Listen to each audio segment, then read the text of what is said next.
Very little has actually happened to change sentiment other than the price of securities.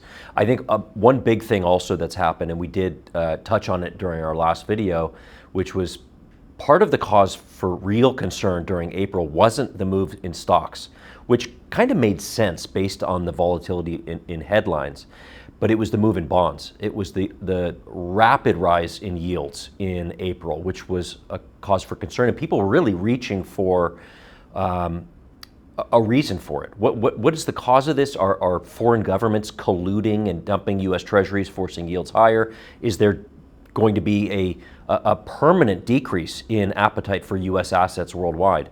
And I think that fed into a lot of the fear in April, and that importantly has subsided. I don't know that I can necessarily point to a reason why it has subsided, but appetite for treasuries is back. We just had actually a strong auction for treasuries just this week, and yields have stopped rising.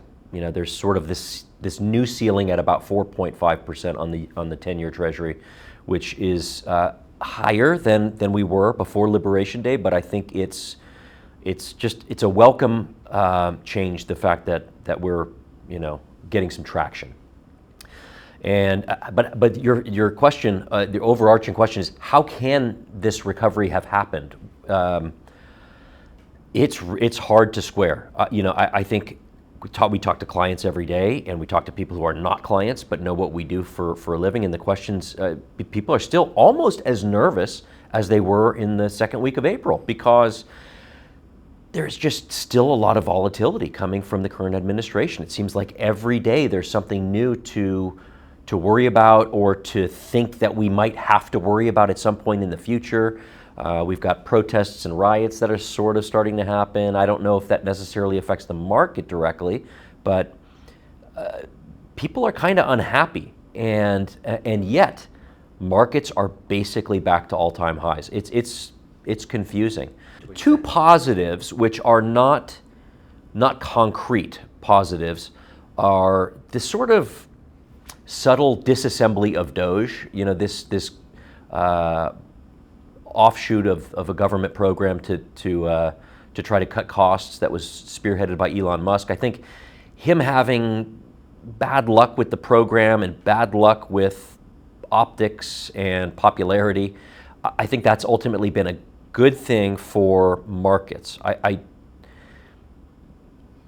The market likes the fact that the U.S. government is less likely to be constrained on spending than what we were fearing in April, which, you know, I'll leave that to viewers to decide if that's good or bad. You know, I think what's happened with this one big beautiful bill, it looks like, and I know the Republicans are pointing to the fact that spending will be cut over the next 10 years. It's like $1.69 trillion is going to come out of spending. However, the deficit is going to be higher. So there's sort of like some being a little bit ambiguous with their descriptions of spending being cut, because the deficit's going to be higher. The market likes that. Market likes the fact that the government is going to be spending as they were before. So I think that is actually a big driver for U.S. stock market stability. I think the rest of the world likes that, funny enough. And you know, what's good for the U.S. is good for the world, at least in terms of markets and stability. In addition to sort of getting the green light on government spending, you know, no major cuts. The second thing to point to is obviously there has been some progress in trade talks. Tariffs are higher now, and they're higher now than they were before Liberation Day. But really, I think what's emerged over the last 6 weeks or so is that China is the target. You know, that they're the only country now being mentioned when we're talking about trade. So it's sort of funny, this smokescreen in April of, you know, we're going to target all of our trade partners. I don't know who that was meant to fool, but really what's emerged now is that China is who we are looking to target We're looking to get concessions from them. We're looking to get commitments from them. And we're even in the last 24 hours, we're seeing some advancement in terms of just the leaders at the highest levels for both countries are talking. They're sending positive signals. Inflation's probably been, prior to Liberation Day, inflation was probably the most important topic for the last 2 or 3 years. Mostly because it spiked so high in 2021 leading up to 2022. We got that 9% reading in June of 2022. And since then, it's been sort of on a steady decline. April was a key month for yet another reason, which is that inflation ticked back up. I think there were a lot of factors into why inflation sort of bucked the downward trend in April and ticked back up. The announcement of tariffs immediately raised prices on certain goods. There was also, most likely, both consumers and companies stocking up on goods for fear of tariffs making things more expensive in the future. So the data in April was probably a little bit bumpy or not to be trusted long term.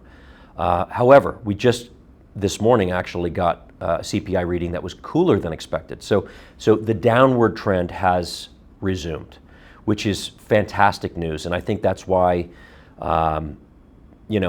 the markets seem to be, the volatility has come down significantly in stock markets. So, and I think inflation ticking down is also opens the door for the Fed to be more active in cutting rates. And again, the Fed, of course, only controls the short end of the yield curve.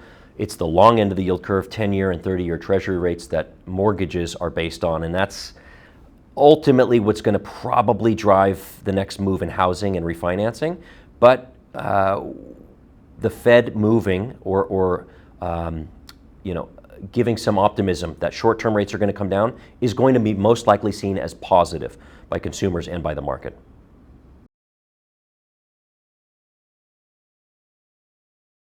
Short answer, I think, is yes. I think it's unexpected. I really believe that April sent a shock to the system of analysts and market observers. There was a huge unknown in terms of the direction of inflation, because if tariffs are enacted and prices do start to go up, there's two views on that.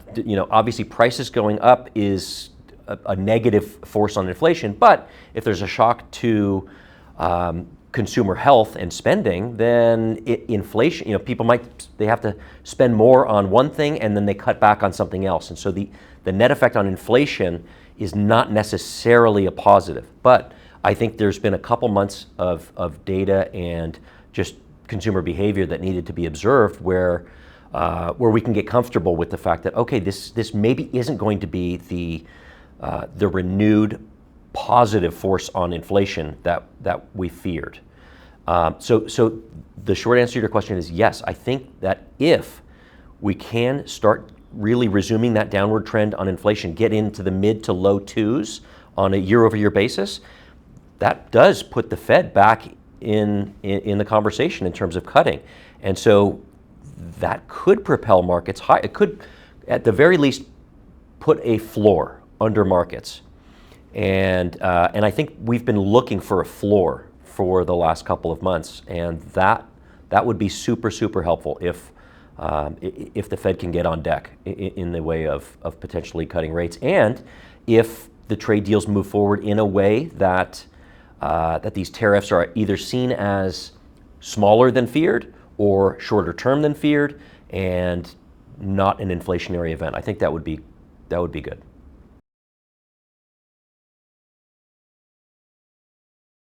It's interesting that question's being posed now. I think it was easy to see why to own bonds as interest rates were on the slow and steady decline all the way to 2020. Bonds were an asset class that was making money. And since then, it's been a loser if you owned any kind of longer term duration, because as rates rise, bonds lose value, unless, of course, you're just rolling 30-day T-bills where you're not at any kind of duration risk. But now I actually think bonds are not exciting by any stretch, but I think they're really important. We've had a couple good years of equity returns, way above historical norms, but 2023 and 2024, both above 20% for the S&P 500.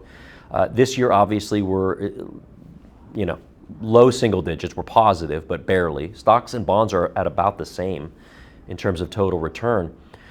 But bonds now offer somewhere between 4 and 5% return if you hold a bond to maturity that's issued today. That is maybe not exciting. You're not going to double your money in the next 5 or 10 years, but you're going to earn a risk-free return that is significantly above zero. And let's just say your target return to meet your retirement goals is 7 or even 8%. Equities will do that, but they're going to do that with a lot of volatility. Bonds are going to get you a large chunk. They're going to get you a large part of the way there to your target return, and they're going to reduce the volatility, which gives you so much more flexibility during a major downturn. And of course, we've just seen a V-shaped recovery from April lows, but there's just no guarantee that we're going to see a V-shaped recovery next time we have a sell-off. There's any number of things that can still go wrong between now and the end of the year, between now and the end of next year.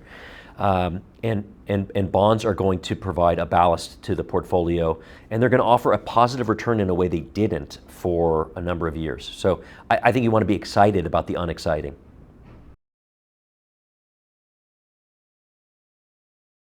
It would be foolish, I think, to answer this question without at least acknowledging that there's a lot that can go wrong. But that's not the topic of our webcast. So just to address what could go right, I think it's correct that there are cracks forming. There are things to be worried about. There are things that have not yet filtered through the system. As you pointed out, we had that. You're not hearing about it anymore, but the disruption to ships coming in primarily from China to primarily Southern California, which is where a lot of the freight gets unloaded. There have been disruptions. The data shows that there's going to probably be some issues with consumers getting certain types of goods on the shelves. So that's a real thing that has not yet happened. We have not yet seen data that shows in real time people are not able to get the things that they need. And hopefully that's not the case, but that's not something that we can definitively say won't happen. And you're right that the labor force is shrinking, and we've got this massive focus on immigration, illegal immigration, getting low-wage workers basically being taken out of the country, and so they need to be replaced. Those workers need to be replaced, and there's nobody to replace them with other than higher wage workers. So that's something that also needs to filter through the system, because that's going to hit companies' profit margins. If you have to pay people more to do the same work and get the same output, it's got to come from somewhere. So there's multiple things that still need to work their way through the system. As far as what could go right, I just want to point again to the cooler inflation numbers for now, which sort of brings the Fed into the focus, at least between now and the end of the year. That could provide some support. But we've seen a lot of strength in markets. So what could go right, I suppose, is just that the bottom doesn't fall out. We get some continued stability. Let's just say the market stays roughly where we are now. You get to maybe collect some dividends between here and the end of the year. And I think honestly, it's really a good time to just talk about diversification, whether it's through fixed income or REITs, preferred stocks, international equities, which are still performing well and provide higher yields than U.S. assets. So what could go right is we don't see a repeat of the volatility both in headlines and in markets that we saw in April. I think that would be a welcome surprise between here and the end of the year.